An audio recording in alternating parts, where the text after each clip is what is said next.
जय वेळनाथ महाराज. बघा आता आपण हे जे उत्सव आपले जे पूर्वज होते ते दूरदृष्टी होते, शिकलेले होते. उत्सव म्हणजे एकत्र या, आनंदित राहा आणि मन मोकळं करा. आणि मग हे जे आपले गणपती आला आणि गणपतीला काय करतो आपण, 21 भाज्या करतो. मग त्या 21 भाज्या कोणत्या असतात? रानभाज्या असतात. आता ही ऋषीपंचमी त्या आगाडा आवळा ते जवळ करतात.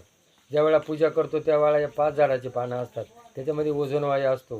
पिंपळ, चाफा, आपलं बेल, हे जे याला जर हात लागला तरी आरोग्य मिळतं. आणि मग ह्या अशा गणपतीला काय करतो, 21 भाज्या करतो. आता हा पितृपक्ष बघा, त्यावेळेला तिथं पितृपक्षामध्ये काय केलेलं असतात, ह्या रानभाज्या असतात. आणि त्या अनेक प्रकारे रानभाज्या म्हणजे याचा वापर करा, ह्या आपल्या पूर्वजांनी दाखवलं.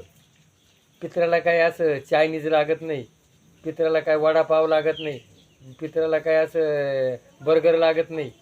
जुन्या लोकांनी सांगितलं हे जगण्याकरता. म्हणून हा पितृपक्ष गणपतीच्या वेळेला भाज्या खा.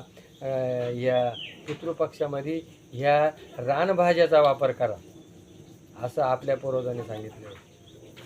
पण आज आपण काय झालो, या विज्ञान युगामध्ये आपण जास्त शिकलो आणि शिकल्यामुळं 40-50च्या आत संपून गेलो.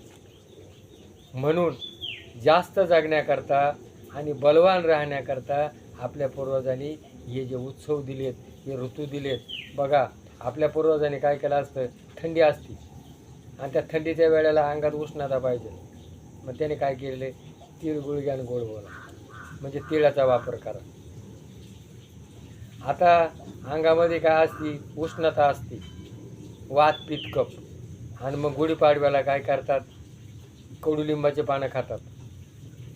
म्हणजे ज्या ज्या ऋतूमध्ये त्याला आजार होऊ नये